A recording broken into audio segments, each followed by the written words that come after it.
le son et de diminuer le son directement via une petite manette sur la manette.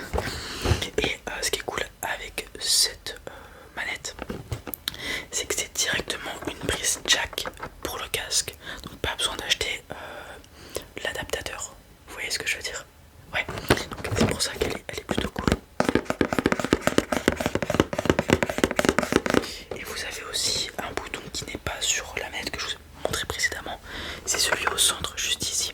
Il vous permet directement d'aller sur un menu qui vous permet de soit faire une capture d'écran, soit une capture vidéo. Donc voilà, ça va plus vite que appuyer sur les boutons, aller chercher dans les paramètres.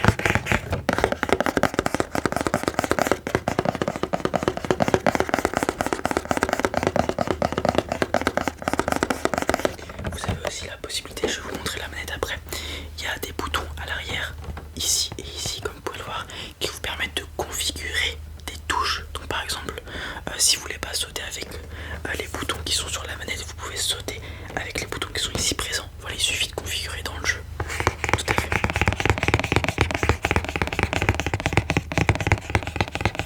Je vais vous montrer la manette maintenant. Hop. Comme vous pouvez le voir, le câble de 3 mètres, il est juste ici. Vous avez donc bien sûr la prise que vous mettez à votre console tout simplement. Et ensuite, avec des petits éclairs bleus qui vont de part et d'autre. Les boutons A, X, Y, B, les boutons RB, RT, LB, RT bien évidemment, le bouton du menu principal de la Xbox juste ici. Comme je vous l'ai indiqué, les deux boutons à l'arrière ici présents, je vous en ai fait même un ici. Vous avez la possibilité de débrancher la manette aussi pour, je sais pas, peut-être une meilleure fonctionnalité pour transporter la manette. Voilà, séparer le câble de la manette pour que ça prenne moins de place. Le bouton pour faire des captures d'écran, excusez-moi, juste ici. En plus de ça, la manette a un grip intégré où vous mettez votre main qui vous permet de déraper moins, parce que on sait que certaines personnes transpirent pas mal quand elles jouent aux jeux vidéo, donc c'est plutôt cool. Pareil, au niveau des joysticks, il y a un petit grip spécial qui vous permet de pas glisser. Les joysticks reviennent automatiquement au centre et sont calibrés pour être bien centrés. Vous pouvez appuyer sur les joysticks bien évidemment, et vous avez les flèches directionnelles. Vous avez aussi la petite commande dont je vous parlais juste avant, qui vous permet d'augmenter et de baisser le son. Et voilà, on est sur une manette Xbox One classique au prix de 50 €. Ouais, c'est possible. Oui, on en a des moins chers. Par contre, ce ne sera pas de la marque Microsoft, du coup, ce sera pas Xbox One. Voilà. Et du coup, bon, généralement, ça change pas grand chose. C'est surtout la durée de vie des manettes qui est plus faible lorsqu'on prend des manettes pas de gamme, j'ai envie de dire. Mais sinon, c'est le même principe. Ok, je peux vous en montrer bien sûr. Alors, on va avoir celle-ci. C'est marqué pour Xbox 360, mais c'est compatible avec la Xbox One, ne vous inquiétez pas. C'est juste qu'elle a la shape, la forme d'une manette Xbox 360.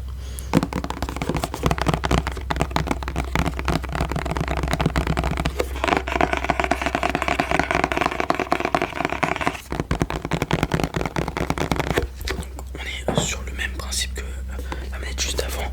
Les deux joysticks, les flèches directionnelles, directives, les boutons. Vous avez le bouton pour mettre pause, etc. Et le menu qui est au centre, qui n'a pas le logo Xbox du coup. Et on a ce bouton là turbo qui n'est pas très utile pour tout vous dire. Elle a bien évidemment les vibrations qui sont retenues dedans. Donc, par exemple, lorsque vous jouez un FPS, que vous tirez, il y a relativement souvent des vibrations. Elle est équipée de ce dispositif. Le câble est plus court, il fait presque 2 mètres, il fait 1,80 m. Et si vous avez un PC, la manette est compatible sur PC comme toutes les autres manettes.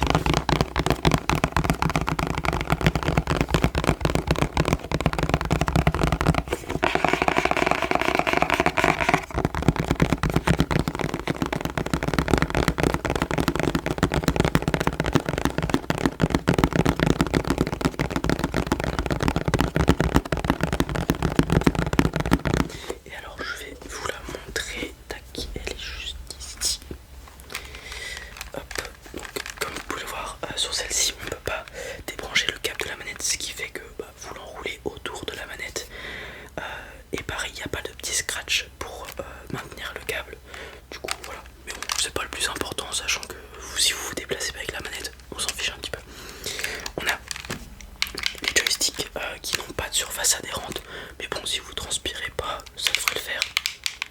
Ils sont calibrés comme la manette précédemment. Hop, comme vous pouvez le voir juste ici. On a les mêmes boutons A, X, Y, B,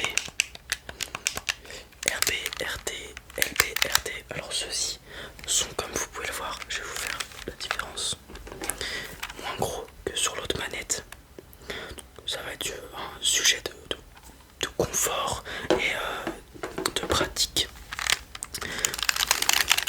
Sinon ce sont les mêmes boutons que sur la Xbox, sur la manette Xbox.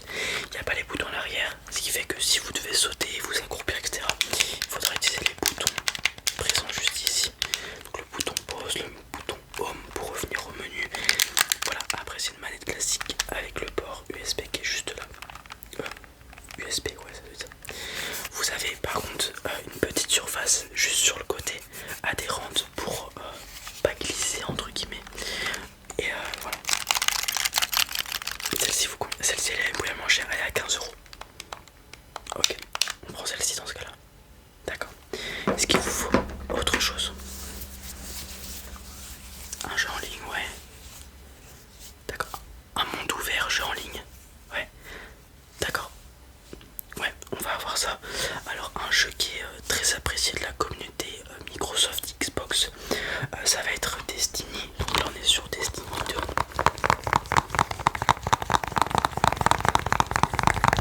Alors comme vous me l'avez demandé, c'est un jeu en ligne, monde ouvert. Donc là l'histoire se déroule dans l'espace. Vous incarnez un personnage qui évolue au fil du temps avec des niveaux, des armes, etc. etc.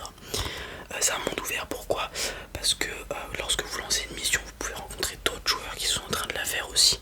Vous avez une sorte de place, le marché, etc. Des grandes villes, des grandes places où vous pouvez retrouver d'autres joueurs aussi. Et vous pouvez bien évidemment lancer des missions ensemble. Vous avez aussi un autre mode de jeu qui n'est pas le monde ouvert, mais qui est une sorte de FPS comme Call of Duty ou Rainbow, où là vous juste incarnez un personnage avec une arme, et le but en fonction du mode de jeu ça va être de capturer des objectifs, d'abattre les ennemis, des choses comme ça. Voilà. Le plus important c'est la campagne immersive de ce jeu. Comme je vous l'ai dit, c'est un monde ouvert, vous lancez vos missions, vous progressez, vous montez de niveau, vous obtenez des armes plus ou moins rares, etc. etc. C'est vraiment un très très bon jeu avec des points de compétence à améliorer. C'est très apprécié des gens. Il y a beaucoup de contenu additionnel, donc si au bout d'un moment vous avez fini le jeu, pourquoi pas, vous pouvez acheter d'autres contenus qui pourront être en ligne ou des DLC que vous pourrez venir chercher ici, qui vous rajouteront des missions, des armes, etc. etc. Donc le jeu a une durée de vie plus ou moins longue quand même, ce qui est plutôt cool. Et donc vous pouvez bien évidemment vous faire des amis en ligne grâce à ce jeu, puisque si vous lancez une mission avec d'autres gens, qu'ils ont un micro à disposition, vous pouvez parler avec eux. Voilà, c'est parfait.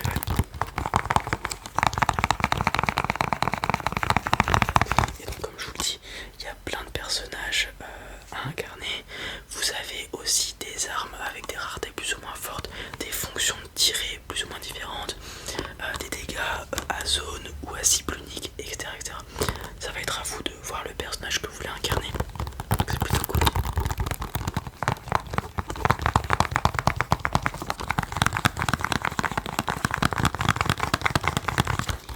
Il vous plaît? On part sur celui-ci? Ouais, pas de soucis. Alors c'est un jeu très très apprécié à mon avis, vous allez aimer. Par contre il faut quand même pas mal de place sur sa Xbox. C'est marqué qu'il faut au moins 68 Go d'espace. Voilà, et si vous finissez le jeu et que vous voulez installer des DLC, il faudra encore plus d'espace. Voilà. Vous avez la place, donc je vous mets ça de côté. Donc, on part sur la manette et sur ça, c'est ça? Ouais. Est-ce qu'il vous faut autre chose? Vous savez où c'est? Ok. Je garde ça, vous allez le chercher et puis vous revenez, c'est ça? D'accord, à tout de suite alors, à tout de suite. Voilà les amis, c'en est tout pour cette petite vidéo Micromania. J'ai essayé de me focaliser un peu plus sur les triggers, les bruits qu'on peut faire, parce que mine de rien l'essentiel de la l'ASMR aussi, c'est faire des sons avec les objets. Donc j'en ai fait légèrement plus si vous avez